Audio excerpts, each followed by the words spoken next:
নমস্কার বন্ধুরা। হিন্দু ধর্মে এবং অন্যান্য অনেক সংস্কৃতি সমৃদ্ধ আত্মাধিক ঐতিহ্যে গুরু এবং শিষ্যর এর আপেক্ষিক মহত্ব সম্পর্কে দীর্ঘকাল ধরে বিতর্ক ও আলোচনা হয়েছে। উভয়ের মধ্যে সম্পর্ক জড়িত এবং অনেক ধর্মগ্রন্থ এবং শিক্ষা উভয়ের গুরুত্ব তুলে ধরে, কিন্তু প্রায়শই একজন শিষ্যকে ঈশ্বর উপলব্ধি করতে সাহায্য করার ক্ষেত্রে একজন গুরু যে গুরুত্বপূর্ণ ভূমিকা পালন করেন তার উপর জোর দেয়। এই প্রশ্ন, কে বড়, গুরু নাকি ঈশ্বর? এটি উত্তর ভারতীয় দর্শন এবং গুরু শিষ্য ঐতিহ্যের প্রেক্ষাপটে সুন্দরভাবে দেওয়া হয়েছে, যে গভীরভাবে শ্রদ্ধেয়। আসলে একটি গল্পের মাধ্যমে এটি অনুসরণ করি, যা এই সম্পর্কে সারাংশ চিত্রিত করে। গুরু এবং ঈশ্বরের গল্প, কে বড়। একবার এক রাঘব নামে এক যুবক একজন আন্তরিক ভক্ত ছিলেন, যিনি তার গুরুর প্রতি ভক্তি এবং ঈশ্বরের প্রতি ভক্তির জন্য মধ্যে ছেড়েছিলেন। তিনি উভয়ের বিশ্বাস করতেন, কিন্তু কাকে উঁচুতে রাখবেন তার তিনি নিশ্চিত করেছিলেন না। তার গুরু স্বামী পরমহংস একজন বিধান এবং আধ্যাত্মিকভাবে উন্নত ঋষি ছিলেন। যখন ভগবান বিষ্ণুতে তার বিশ্বাস ছিল, আজীবন ভক্তি রাঘব জানতে চেয়েছিলেন মহাজগতি ক্রমেকে উচ্চতর স্থান অধিকার করেছিল। তার গুরু, যিনি তাকে আত্মনিক বিষয়ে নির্দেশনা দিয়েছিলেন, আর শৈশব থেকে তিনি যে ঈশ্বরের কাছে প্রার্থনা করেছিলেন, এই প্রশ্নে বিরক্ত হয়ে রাঘব তার গুরুকে সরাসরি জিজ্ঞাসা করার সিদ্ধান্ত নেন।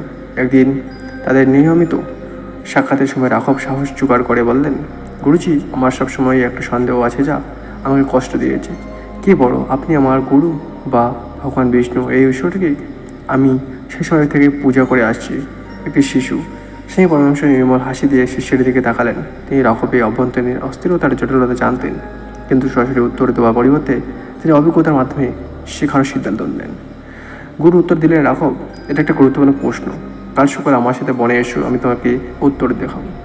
কৌতূহলী রাঘব সম্মত হন এবং পরের দিন সকালে তার গভীর জঙ্গলে প্রবেশ করেন। কিছুক্ষণ হাঁটার পর নদীর ধারে একটা নির্জন জায়গায় এসে পৌঁছালো ওরা। গুরু একটি জায়গায় থেকে ইঙ্গিত করলেন এবং রাঘবকে বসতে এবং ভগবান বিষ্ণু ধ্যান করতে বললেন।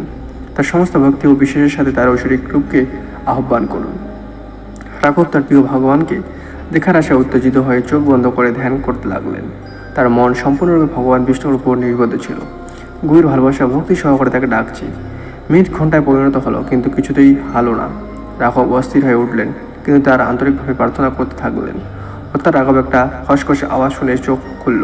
তার সামনে দাঁড়িয়েছিলেন ভগবান বিষ্ণুর একটি দীপ্তিময় রূপ। তার ঐশ্বরিক মহিমার উজ্জ্বল একটি হাসি, যা রাঘবের হৃদয়কে গলিয়ে দিয়েছিল। আবেগ আপ্লুত হয়ে রাঘব ভগবান বিষ্ণুর কাছে প্রণাম করলেন এবং চিৎকার করে বললেন, হে ভগবান, তোমাকে দেখার জন্য আমি সারা জীবন অপেক্ষা করছি। আমি কত ধন্য। কিন্তু বিষ্ণু অপ্রত্যাশিত কিছু বললেন। রাঘবের প্রার্থনা স্বীকার না করে সে অন্য কাউকে খুঁজতে বলে দূরে তাকালো। কিছুক্ষণ পর বিষ্ণু এক পাশে সরে গেলেন এবং তার পিছনে রাঘব দেখলেন স্বামী পরমহংস তার গুরু চুপচাপ তাদের দিকে হাঁটছেন। বিষ্ণু এসে উত্তর দিলেন, রাঘব, তুমি জানো কেন আমি আজ এখানে আসছি? এটা তোমার একা প্রার্থনার জন্য নয়। আমি এসেছি কারণ তোমার গুরু স্বামী পরমহংসদেব তোমাকে আমার কাছে নিয়ে এসেছেন। তার নির্দেশনা না থাকলে আমাকে পাওয়া যেত না।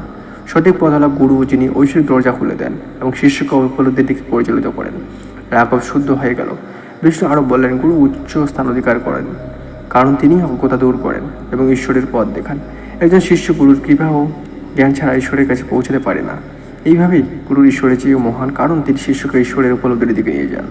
রাঘবের হৃদয় নম্রতা এবং কৃতজ্ঞতায় ভরা। তিনি বুঝতে পেরেছিলেন তার গুরুর শিক্ষা, জ্ঞান এবং আশীর্বাদ ছাড়া তিনি ঐশ্বরিক অভিজ্ঞতা অর্জন করতে অক্ষম হবেন না। ভগবান বিষ্ণু রাঘব এবং স্বামী পরমহংসদেবকে উভয়কে আশীর্বাদ করেন এবং আলোতে অদৃশ্য হয়ে যান।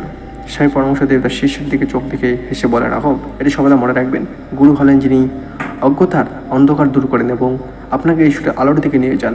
একজন গুরু প্রতিস্থাপন করতে চান না ভগবান, কিন্তু গুরু ব্যতীত ঈশ্বরকে উপলব্ধি করতে সাহায্য করা, যেমন নৌকা ছাড়া সাগর পাড়ি দেওয়ার চেষ্টা করা, সেই জমান যা আপনাকে অজ্ঞতার বিশাল সমুদ্রে বেরিয়ে দিব্য উপলব্ধিতে তীরে নিয়ে যায়।